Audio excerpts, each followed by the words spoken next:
Concilio Vaticano, affermava Paolo VI: si credeva che dopo il concilio sarebbe venuta una giornata di sole per la storia della Chiesa. È venuta invece una giornata di nuvole, di tempesta e di buio. Dunque è chiaro che tutti quei dubbi che non si sono sciolti ma che sono stati palesati evidentemente costituivano certamente e hanno continuato ad essere per il prosieguo il punto del travaglio vero, del ragionamento vero e perciò stesso del processo inevitabile di crescita e di maturazione della Chiesa nel mondo. Io credo che questa riflessione, la riflessione che origina con il Concilio Vaticano II, al di là delle interpretazioni filologiche, dell'ermeneutica, della continuità, della discontinuità, del valore dei testi conciliari collegati o scollegati dall'evento conciliare, oggetto questo che ho visto essere stati per certi versi, da quello che ho potuto leggere dalle critiche, anche un elemento del dibattito che è maturato nella comunità storica e teologica dopo la pubblicazione di questo libro. Ecco, io credo comunque che il punto centrale di tutto questo sia far sì che la nostra comunità, la comunità dei cattolici, la comunità della Chiesa militante, la comunità di chi crede,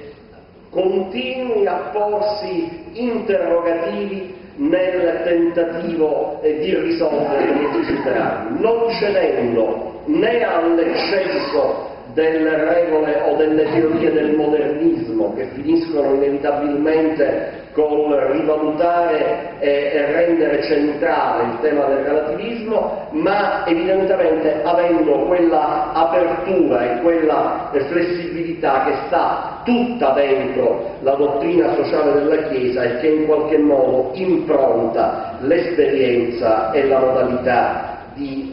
operare di tanti di noi. Ecco, dicevo, è certamente l'apertura di una nuova epoca per la Chiesa, il Concilio Vaticano II, è certamente un punto di inizio.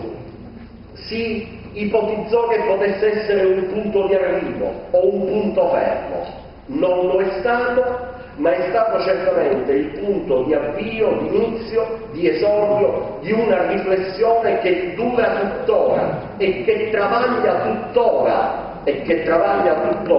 il rapporto della Chiesa con le Chiese e della Chiesa dentro se stessa. Ecco, noi come istituzioni di alta formazione di cultura, come sedi naturali della ricerca, abbiamo il dovere di contribuire con mente libera e con spirito di disponibilità al ragionamento che riguarda tutto e che riguardi tutto, avendo soprattutto un dovere che è etico oltre che professionale, e cioè quello di educare i giovani o di proporre ai giovani posizioni e riferimenti mai faziosi e mai pregiudiziali. Troppo spesso invece il nostro tempo ci propone atteggiamenti che si atteggiano a momenti di magistero, ma che in realtà tendono in qualche modo a proporre e talvolta a imporre modelli conculcando idee o proponendo ragionamenti in qualche modo preconfezionati. Io credo che noi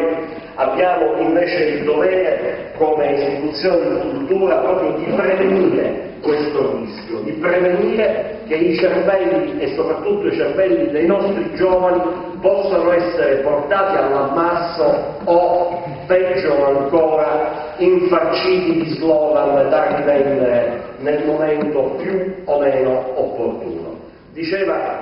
ancora Paolo VI che il mondo più che di maestri probabilmente ha bisogno di buoni testimoni. Ecco, io credo che forse il messaggio fondamentale che tutti dobbiamo cogliere è quello di essere buoni testimoni di noi stessi, buoni testimoni del nostro impegno, buoni testimoni per la nostra comunità, perché attraverso l'esempio e